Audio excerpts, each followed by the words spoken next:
Stock exchange में share के कारोबार का हुक्म क्या है?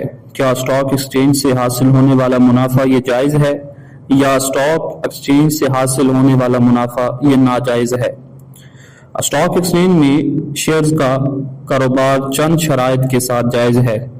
अगर ये शर्तें पाई जाएं तो फिर ये कारोबार जायज़ है, और अगर ये शर्तें न पाई जाएं तो फिर ये कारोबार नाजायज़ हो जाएगा। सबसे पहली शर्त यह है कि जिस कंपनी के शेयर्स की खरीदो फरोख्त की जा रही हो, बाहर असल दुनिया में उस कंपनी का वजूद हो, सिर्फ कागजी तौर पर रजिस्टर्ड ना हो, और न ही इस कंपनी के कुल असासे नकद की शक्ल में हो, बल्कि इस कंपनी की मलकियत में जामिद असासे भी मौजूद हो। यानी सिर्फ उसके पास नकदी है और बाहर उसका कोई वजूद नहीं, या सिर्फ उसका नाम रजिस्टर्ड है और सिर्फ नंबरों की लेन देन हो रही है, तो अगर इस तरह की चीज है तो फिर ये नाजायज होगा। और अगर ये बाहर जामिद है, इसके वसासे मौजूद हैं और कारोबार का जो खारिज के अंदर वजूद है, तो फिर ये जायज है। दूसरी शर्त यह है कि कंपनी का कुल या कम अज कम अक्सर सरमाया हलाल हो। यानी कोई ऐसी कंपनी है जिसका सरमाया ही हराम है, सूद का कारोबार करती है, शराब का कारोबार करती है, या उससे जो सरमाया हासिल हुआ है वो हराम तरीके से आया हुआ है, तो फिर ये कारोबार नाजायज होगा। और अगर ये हलाल सरमाए पे मबनी है तो फिर इसका जो कारोबार है वो जायज होगा। तीसरी शर्त यह है कि कंपनी का असल कारोबार जायज हो, हराम अशिया के कारोबार पर मुश्तमिल ना हो।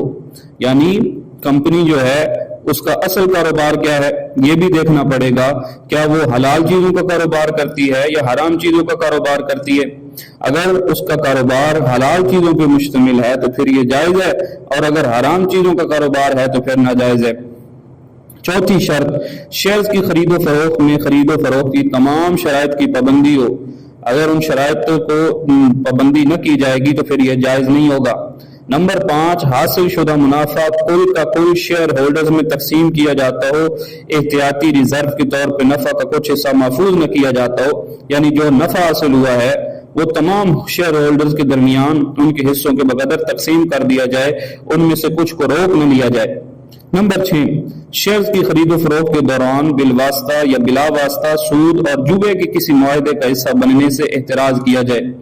अगर शेयर्स के कारोबार में इन शराइत की रियायत रखी जाए तो ये कारोबार जायज है, वरना नहीं है। बार सूरत बेहतर यही है कि इस कारोबार से इज्तिनाब किया जाए, इसलिए कि मार्केट में तमाम शराइत के साथ शेयर्स का कारोबार बहुत मुश्किल है, इसलिए इज्तिनाब का मशवरा दिया जाता है।